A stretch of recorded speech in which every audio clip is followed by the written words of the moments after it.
D'abord, je me demande, est-ce que vous poseriez cette question à un homme? Je trouve ça intéressant qu'on pose la question aux femmes parce que ça fait penser quand même qu'on considère qu'il leur appartient à elles en particulier de concilier la maternité et la vie professionnelle. Évidemment, on peut concilier, ou en tout cas on peut articuler une vie professionnelle et la maternité, mais la question c'est dans quelles conditions. Je dirais que là-dessus, il y a la théorie et la pratique.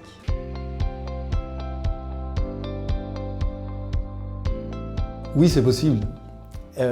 Et c'est même une obligation pour l'employeur. Et bien souvent, on n'adapte pas les horaires de travail, bien souvent on supprime un bonus, bien souvent on diminue les responsabilités de certaines des salariés qui en réalité viennent d'avoir un enfant. On essaye d'exclure ces temps morts, ces temps qui sont vécus comme improductifs. Évidemment, le droit du travail, c'est quelque chose d'extrêmement précieux et notamment les congés maternité, les congés parentaux, les congés paternité sont des acquis sociaux absolument fondamentaux.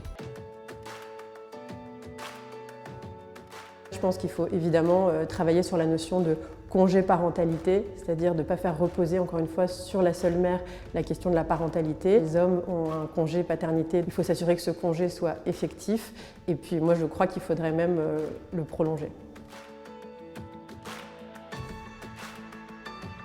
J'aimerais citer une décision qui est venue condamner une grande banque française dans un dossier de discrimination à raison du sexe et à raison de la maternité. En fait, c'était une salariée qui avait été absente de l'entreprise pendant longtemps du fait de sa maternité et à son retour, elle n'a pas retrouvé le même poste de travail, elle n'a pas retrouvé le même niveau de rémunération, elle n'a pas retrouvé les mêmes responsabilités. À partir de là, elle a eu un blocage dans son évolution de carrière et la Cour d'appel est venue dire que cette situation était anormale et est devenue très lourdement condamner la première banque française et qui a donc, d'une certaine manière, fait avancer la cause des femmes. Je crois qu'on est passé d'un moment où les avocats, peut-être, notamment dans les prétoires et dans les tribunaux, essayaient, je pense évidemment au procès par exemple de Bobigny, de faire advenir des législations qui soient plus favorables. Aujourd'hui, on est davantage, je crois, dans l'idée de faire appliquer les dispositifs existants. Je crois aussi qu'il y a une autre contribution qui est très importante de la profession, c'est celle, aujourd'hui dans un monde qui est extrêmement chaotique et un débat qui est très désordonné, notamment sur les réseaux sociaux, de venir proposer une grille de lecture qui est celle du droit. Et ça, moi, je crois que c'est une contribution essentielle de la profession.